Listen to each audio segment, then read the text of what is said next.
नमस्कार जी, मैं doctor Umesh, associate professor in Goldfield College of Education, Faridabad.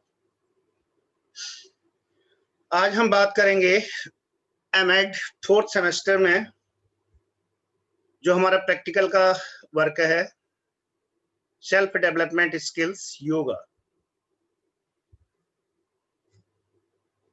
तो योगा के बारे में जानने से पहले थोड़ी सी कुछ बातें हैं। जब भी यह प्रैक्टिकल एग्जाम ऑनलाइन है, हमने जब देना है तो हमने अपनी आईडी बनानी है। आईडी इट मीन जूम के लिए, प्रैक्टिकल के लिए अपना नाम और रोल नंबर, जैसे अरुणेश 510210, अरुणेश हो गया नाम और पीछे वाला हो गया आपका रोल नंबर। ज्यों ही प्रैक्टिकल शुरू होता है और आपका नाम बुलाया जाता है तो आपने सीधे शुरू करना है अपने नाम से। मेरा नाम अरुणेश है, my self Arunesh, and my father name is such and such, and my university roll number is this one, and this is my admit card, and this is my ID proof. ये दो चीजें आपके पास होनी चाहिए, तीन चीजें होनी चाहिए। क्या क्या होनी चाहिए? एक आपका एडमिट कार्ड, दूसरा आपका आईडी प्रूफ, तीसरा आपका योगा की फाइल। ये तो आपके पास आवश्यक है कि होनी ही चाहिए। उसके बाद उस योगा की फाइल में आपने क्या लिखा है, इस सत्र में आपने क्या काम किया है, उसके बारे में डिस्क्रिप्शन होना चाहिए। तो ये आवश्यक है कि जब हम प्रैक्टिकल के लिए जा रहे हों तो हमें पूरा पता होना चाहिए कि प्रैक्टिकल किस चीज का है, उसका सिलेबस क्या क्या है और उसमें हमने क्या करना है। अब हम बात करते हैं कि एमएट 4th सेमेस्टर कोर्स 5th है, ये self development skill for yoga. तो इसमें सबसे पहले ये देखिए कि self development, that mean overall development of the personality. अपनी पर्सनालिटी को डेवलप करने के लिए हम क्या क्या करते हैं, वो सारी चीजें सेल्फ डेवलपमेंट स्किल में आएंगी। Yoga is a part of also the self development. तो इसलिए हम कहते हैं, क्या कहते हैं, yoga is a way of life. और योगा के बारे में डिटेल में हम जो हमने पहले अपना दिया है कि क्या है और कैसे है। उसके बाद यदि हम आते हैं तो पतंजलि ने अष्टांग योग दिया है। योग का मतलब होता है जुड़ना। तो पतंजलि ने अष्टांग योग अर्थात 8 limbs of yoga, it is given by महर्षि पतंजलि, जिसके अंतर्गत आते हैं आपके यम, नियम,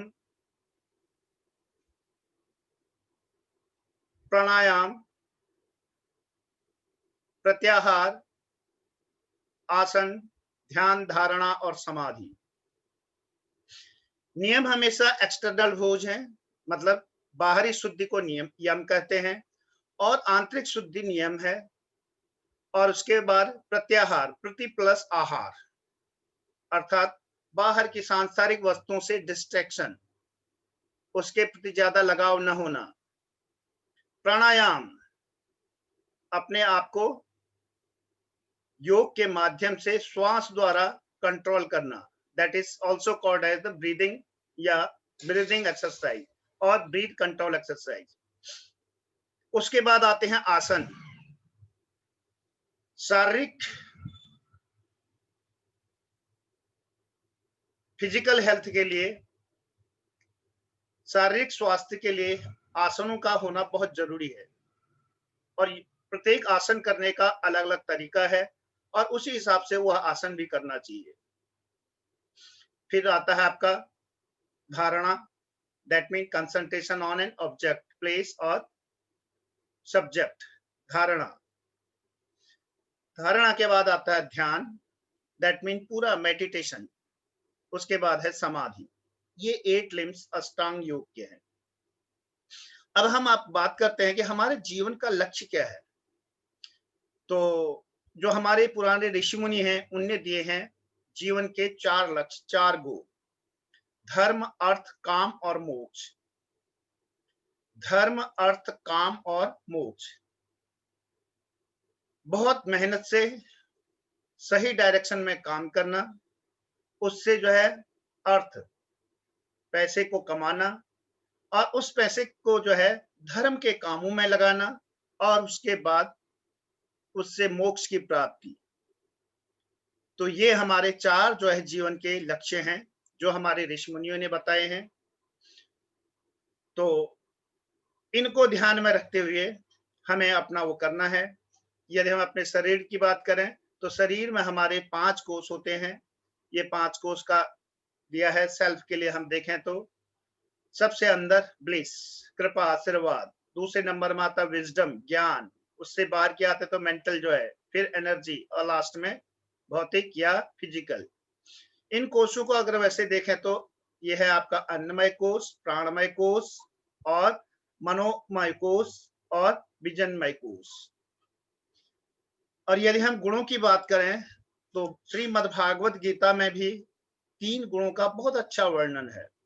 वो गुण है आपके सत, रज और तम, सात्विक, राजसी और तामसी। अच्छे विचारों को लेना, सही भोजन करना, सही समय में उठना बैठना, सही आचरण करना, ये सात्विक गुण है। और उसके बाद तीक्ष्ण भोजन करना और पूरे अपना ही पूरा ख्याल करना, ये सब जो है राजसी में आते हैं। और वो चीजें जो हमारे शरीर के नुकसानदायक हैं उनका भोग करना, ये सब जो है तामसी आते हैं। तो इसीलिए जो हमारी प्रकृति है वह प्रकृति जो है 3 गुणों में होती है। हमें उन 3 गुणों में सत, रज और तम में सात्विक गुणों को लेना चाहिए जो कि प्योर ब्लिस है। और अगर पूरा इसका अध्ययन करें तो आपके लिए मैं बताता हूं कि श्रीमद् भागवत गीता के 14वें अध्याय में इन तीनों गुणों का बहुत अच्छी तरह से वर्णन किया गया है।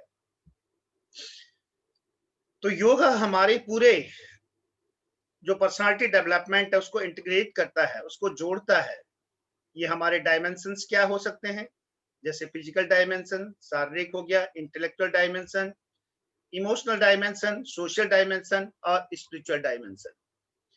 तो डायमेंशन की जो है देखें डायमेंशंस ऑफ द पर्सनालिटी, ये सब सेल्फ डेवलपमेंट है। कौन कौन से? Physical development, intellectual development, spiritual development, social development, emotional development.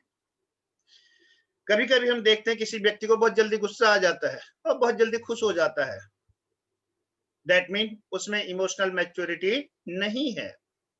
इसीलिए गीता के इस श्लोक को हम ध्यान रखें, सुख दुखे समय कृत्वा लाभा लाभो जया जयो ततो युद्धा यस्व नैनम पापम वाप्स्यसि।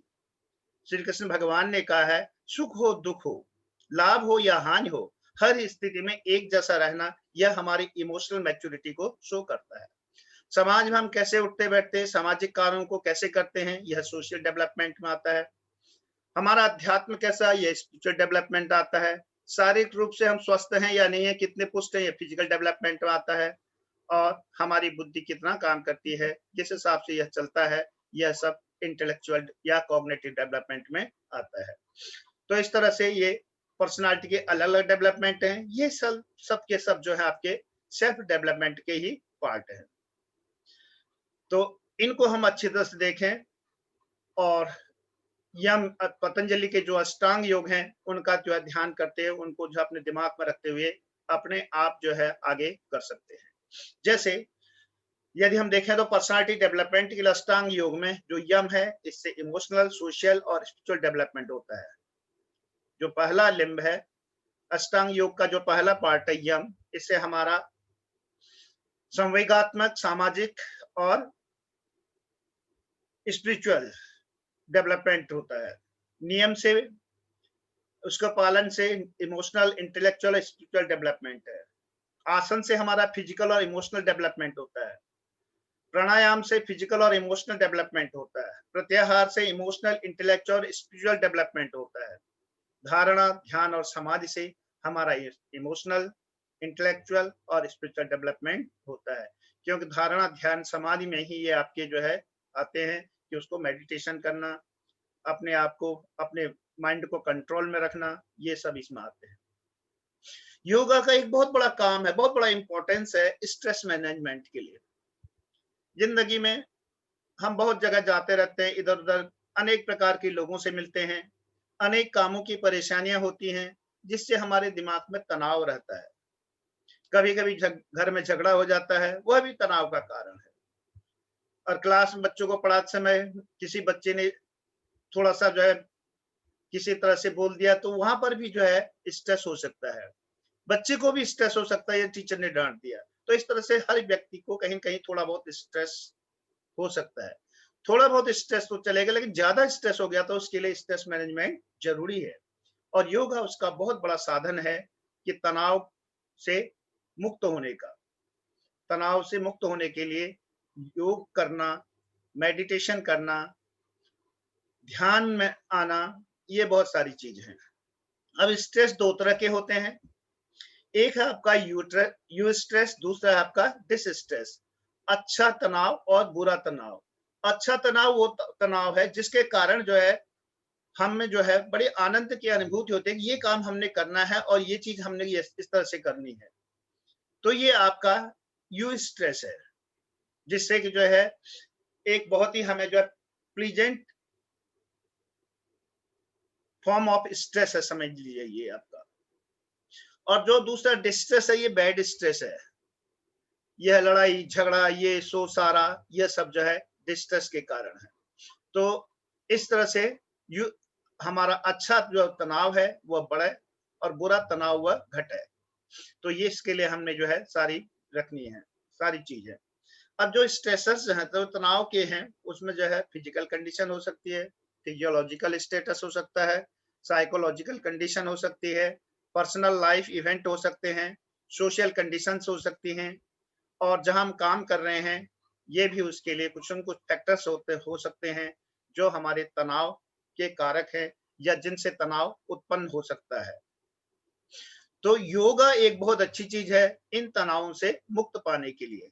इसमें क्या है, जैसे आसन है और उसके बाद प्राणायाम हो गया, ठीक है, ये सारी चीजें हमें, ध्यान हो गया, मेडिटेशन, स्ट्रेस को कम करने के लिए ये बहुत आवश्यक है। सेल्फ कंट्रोल, सेल्फ डिसिप्लिन, ये सारी चीजें योग के अंतर्गत आती हैं। तो इसीलिए जो है यहाँ पर इसको दिया गया है क्या, सेल्फ डेवलपमेंट स्किल्स, और उसके बाद लिखा हुआ है yoga. That mean stress is given in yoga in the as a part of self development. अब कुछ आसन हैं, वह आसन जो है उन आसनों के नाम आपको याद होने चाहिए। जैसे शवासन है, शवासन में नीचे लेट जाना आराम से, हल्की सी सांस लेना, पैर खोल करके तनाव मुक्त होना। तनाव से मुक्त होने के लिए ये आपका जो है शवासन है। अब उसके बाद हम देखते हैं निरालंबासन। जैसे हम पेट के बल नीचे लेट जाते हैं और अपनी कुहनी को नीचे जमीन से लगाते हैं और हथेलियां हमारे जो है नीचे ठुड्डी चिन्ह पर जो है गाल पर होती हैं, और इससे हमारे जो है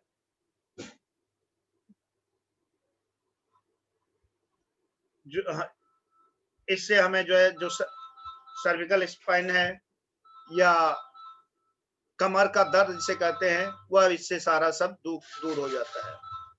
सुखासन हो गया, सुख की मुद्रा में बैठना, ठीक है। उसके बाद है आपका वज्रासन, भोजन को पचाने के लिए और साथ में बीपी इत्यादि को कम करने के लिए आपका वज्रासन है। तो इस तरह से कुछ जो है हमें आसन आने भी चाहिए, और उन आसन को करने का तरीका और उन आसन को करने से हमें क्या लाभ है, ये सारी चीजें हमें इसमें मिलती हैं। तो आई होप कि आप जो है सेल्फ डेवलपमेंट में योगा क्या है, योगा कैसे करते हैं, पर्सनल डेवलपमेंट के कौन कौन से तरीके हैं, कौन कौन सी हमारी मुद्राएं हैं, कौन से आसन हैं, प्राणायाम क्या होता है, ठीक है, डीप ब्रीदिंग क्या है, और लंबी सांस लेना, दीर्घ श्वसन क्या है, ये सारी चीजें हम इसके अंतर्गत सीखते हैं और साथ में इनको करते हैं और अपने तनाव से मुक्त रहते हैं। ये सारी चीजें हमने जो है सेल्फ डेवलपमेंट स्किल में करना है। ठीक, तो आज के लिए इतना बहुत है। बहुत बहुत धन्यवाद। होप दैट आपको हमारा ये वीडियो पसंद आएगा। हालांकि इट इज वेरी ब्रीफ, बहुत ही संक्षिप्त रूप से हमने यह आपको बताया है। ठीक है, thank you very much, thanks a lot.